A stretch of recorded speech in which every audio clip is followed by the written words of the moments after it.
Di nama Bapa dan Putra dan Roh Kudus. Amin.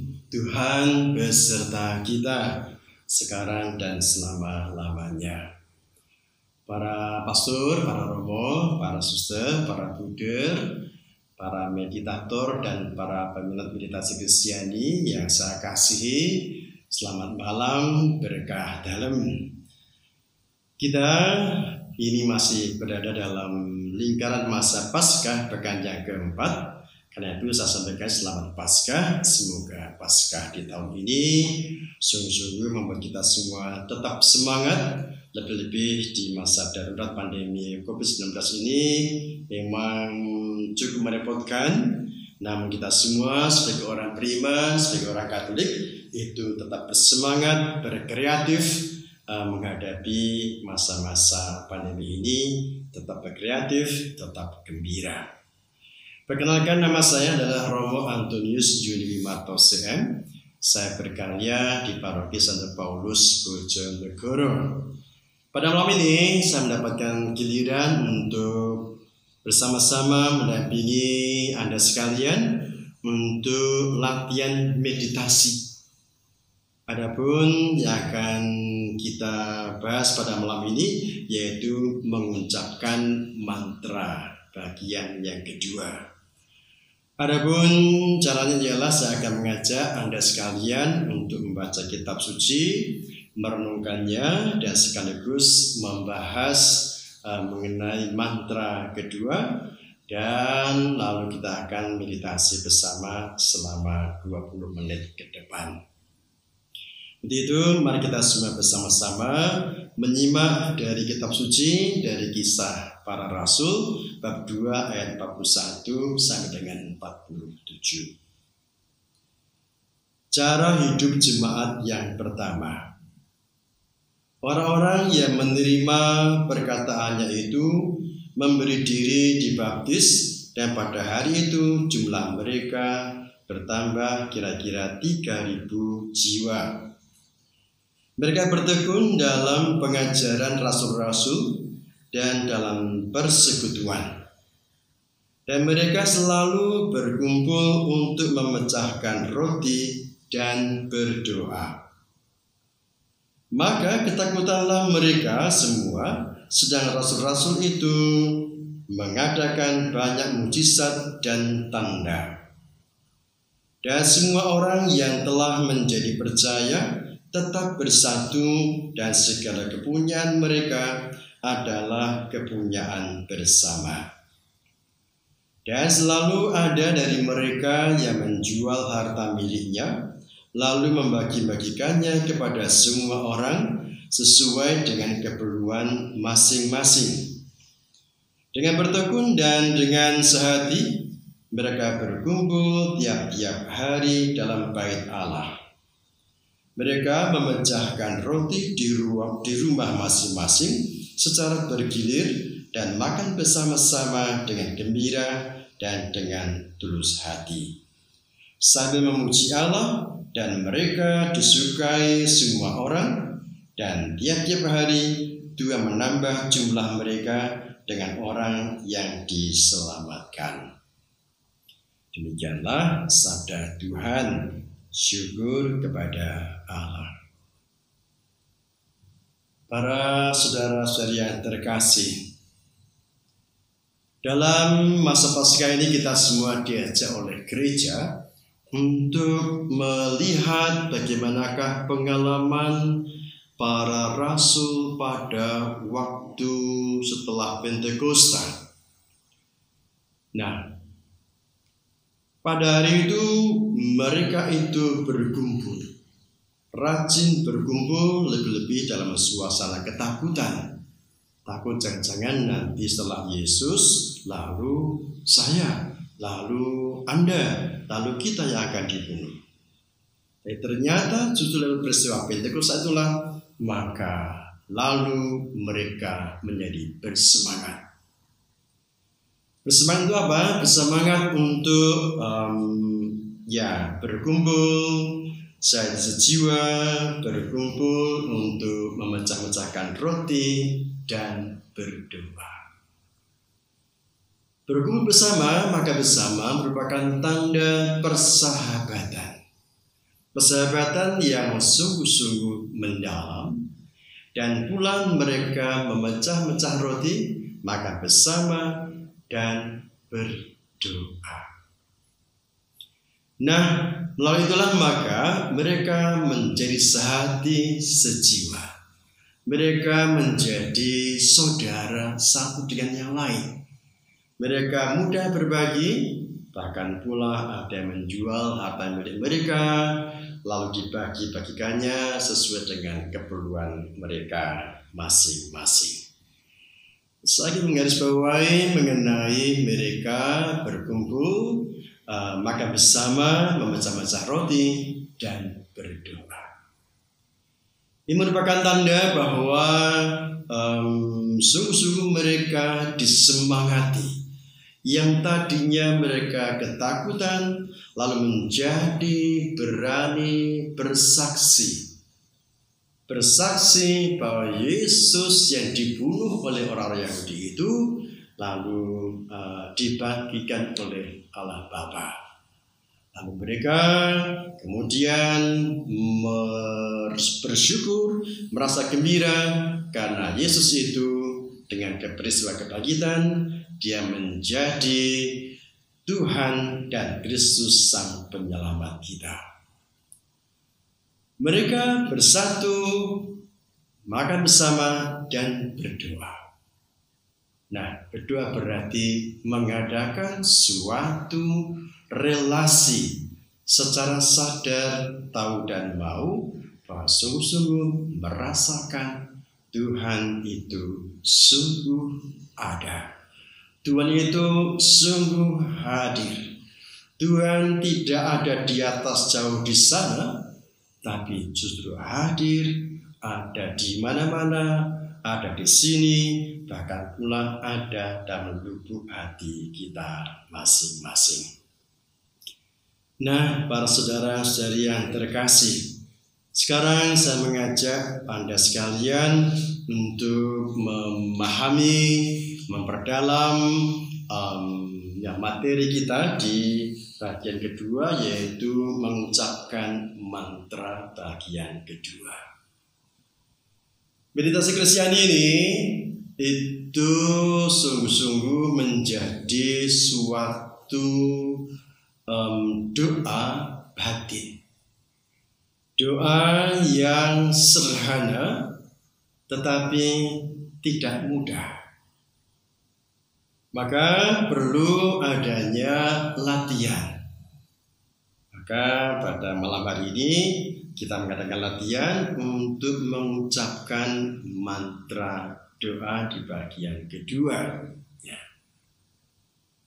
Nah, saudara-saudara terkasih, dalam meditasi ini kita itu tidak menarget. Nah, ini yang seringkali orang itu maunya menarget segera selesai, segera berhasil.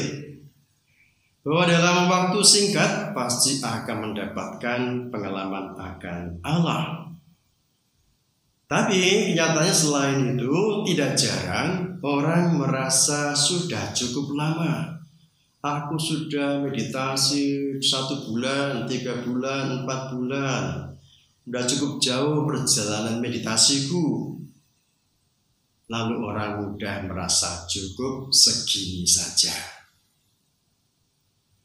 Nah, para meditator yang terkasih, dalam bermeditasi itu ibaratnya kita ini sedang mendaki gunung. Lalu untuk ke sana itu orang perlu mengucapkan mantra. Mantra atau kata doa, kata suci, yaitu kata Maranatha. Ini merupakan mantra yang perlu kita ucapkan, bukan dengan lisan, tapi dengan hati. Yohanes Cassianus, guru doa terkenal di abad keempat, itu mengingatkan bahwa dalam bermeditasi itu ada kecenderungan yang namanya pax perniciosa. Ini perasaan damai dan berbahagia. Pax Pentecosta harus diingat jika kita berpikir bahwa saya sudah berjalan cukup jauh, tidak dapat berjalan lebih jauh lagi, maka cukuplah sampai di sini saja. Pentecosta berarti sesuatu yang bisa merusak bahkan berakibat gagalnya sebuah meditasi. Jadi sebetulnya meditasi adalah sebuah upaya sepenuh hati semaksimal mungkin. Jadi tidak setengah-setengah.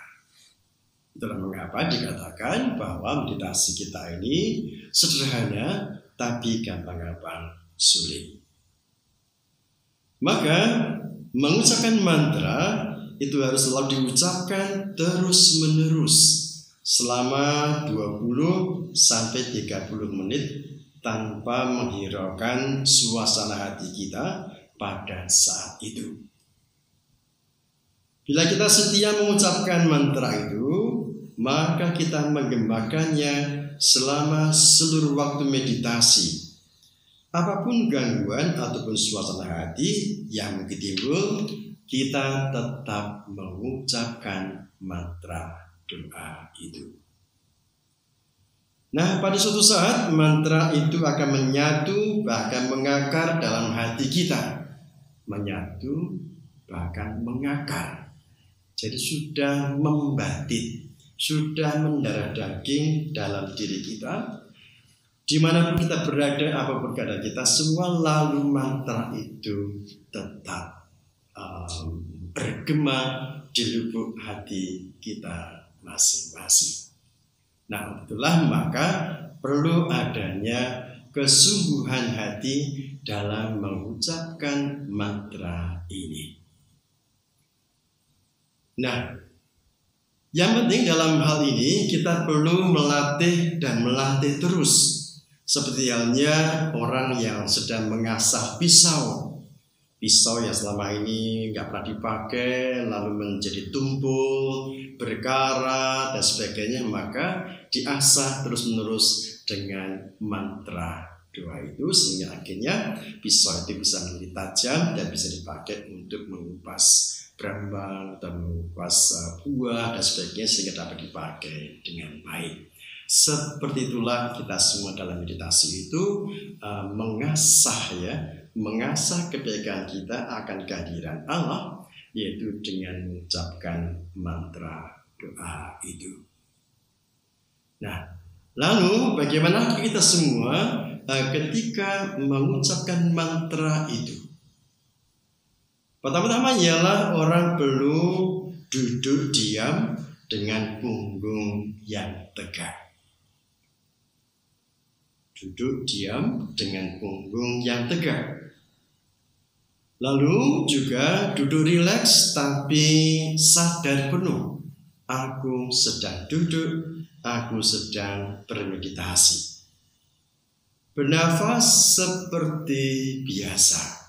Jadi bukan dibuat berlebihan, tapi seperti kita sekarang ini bernafas, itu bernafas seperti biasa.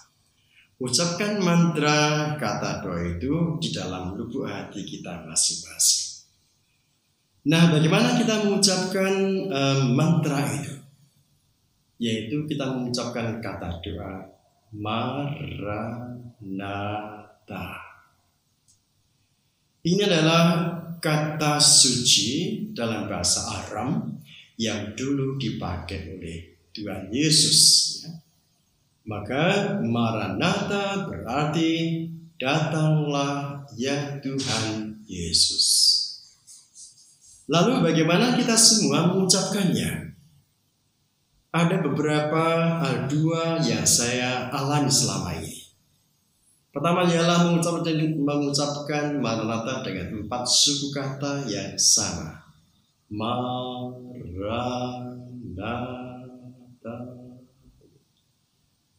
Maranatha.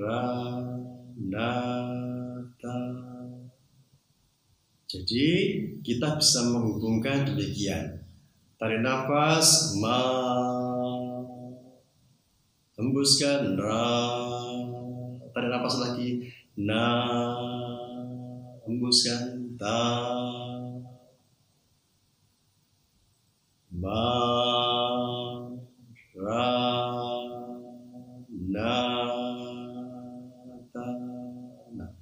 itu bukan diucap dengan mulut, tapi dengan hati. Nah, inilah yang perlu diusahakan. Jadi, ketika kita menarik nafas, ya,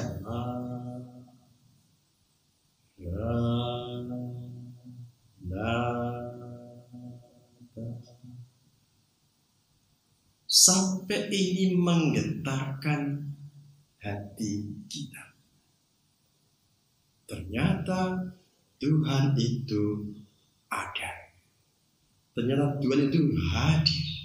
Tidak di jauh sana, di atas sana, tapi ada di sini. Di ruangan ini, dalam lubuk hati kita yang terdalam, Tuhan itu hadir. Tuhan itu hadir dalam keheningan yang kita ungkapkan dengan mengucapkan kata suci Maranatha. Kedua ialah bisa Maranatha. Nah, ini Maranatha. Hirup Maranatha, hembuskan. Itu juga bisa demikian. Yang terpenting ialah kita melibatkan hati kita, merasakan Tuhan itu hadir, ada di sini. Kita jangan cepat merasa puas, manakala nanti ketika mengucapkan tengah-tengah meditasi ini, pikiran kita melayang-layang. Mungkin gatal-gatal di telinga atau di pipi mau garuk, usahakan jangan digaruk. Ditahan dulu. Ya.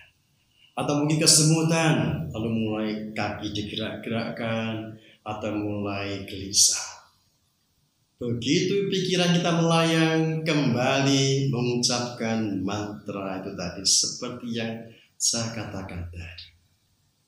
Atau begitu perasaan kita mengalami jenuh, kok gak mari-mari, kok belum selesai, tidak, tetap kembali mengucapkan mantra doa itu sampai timer kita berbunyi. Nah, para meditator yang terkasih dalam Tuhan Yesus, kita memang sedang berlatih. Maka ini perlu adanya ketekunan. Perjuangan jangan sampai merasa lelah. Tetaplah berjuang mengasah lubuk hati kita masing-masing sampai merasakan bahwa Allah itu ada di sini. Tanpa mengucapkan doa permohonan, cukuplah merasakan Tuhan hadir di sini. Aku merasa bahwa sungguh Tuhan hadir di sini. Nah, para saudara-saudari yang terkasih, meditasi yang hidup ialah kalau itu juga seperti tadi pengalaman para jemaat perdana, yaitu berkomunitas bersama-sama, duduk bareng, ya, makan bersama, lalu berdoa bersama, bermeditasi bersama. Ini yang akan membantu satu sama lain. Maka sebentar lagi kita akan melaksanakan meditasi selama 20 menit ke depan. Harapan kami para Bapak Ibu, teman-teman meditator itu sungguh-sungguh pada saat ini sudah menyiapkan diri untuk meditasi bersama. Maka sekarang mari kita bersama-sama menyiapkan diri kita masing-masing, duduk dengan tegak di tempat yang tenang, duduk dengan diam, dan telapak kaki itu menyentuh ke lantai.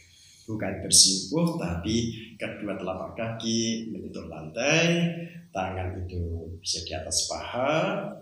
Kemudian nanti pada waktu timernya berbunyi, kita akan memulai meditasi. Namun sekarang mari kita bersama-sama hanya sejenak untuk berdoa. Mohon bimbingan Tuhan agar meditasi ini bisa berlangsung dengan baik. Mari kita hening untuk berdoa.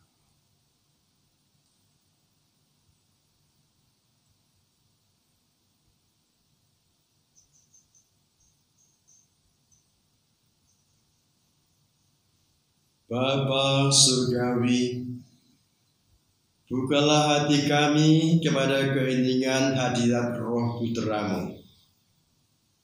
Bimbinglah kami kepada misteri keheningan ilahi, di mana rahmat kasih-Mu dicurahkan kepada setiap orang yang berseru, Maranatha, datanglah Tuhan Yesus. Kita akan mulai begitu timer berbunyi, kita duduk dengan tegak, kemudian kita akan mulai meditasi selama 20 menit ke depan. Kita tenang, kita siapkan kita masing-masing atau pernafasan, dan kemudian kita akan memasuki suasana hening dengan memejamkan mata perlahan-lahan.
kemuliaan kepada Bapa dan Putra dan Roh Kudus, seperti pada permulaan, sekarang, selalu, dan sepanjang segala abad. Amin. Marilah berdoa. Bapa, semoga kelompok meditasi ini menjadi rumah spiritual yang sejati bagi yang mencarinya. Semoga keheningan ini menjadi kekuatan untuk membuka hati kami semua kepada citra Allah, sehingga dengan demikian kami saling mengasihi, mengalami damai, berlaku adil, dan menjadi manusia yang bermartabat. Semoga keindahan kerahiman ilahi memenuhi setiap hati yang berdoa di sini dengan harapan dan kegembiraan. Semoga kami yang berdoa di sini dikuatkan oleh Roh Kudus untuk melayani semua yang datang dan menerima mereka sebagai Kristus sendiri. Doa yang sederhana ini kami ungkapkan dengan pengantaran Kristus, Tuhan kami. Amin. Tuhan beserta kita sekarang dan selama-lamanya. Semoga dengan latihan meditasi ini kita semua diberkati oleh Tuhan Allah Maha Kuasa, Bapa dan Putra dan Roh Kudus. Amin. Saudara terkasih, terima kasih atas partisipasinya dalam latihan meditasi ini. Terima kasih Mas Indra, Mas Rio, Mas Tony yang membantu terselenggaranya acara ini. Sekian, terima kasih. Selamat malam, berkah dalam.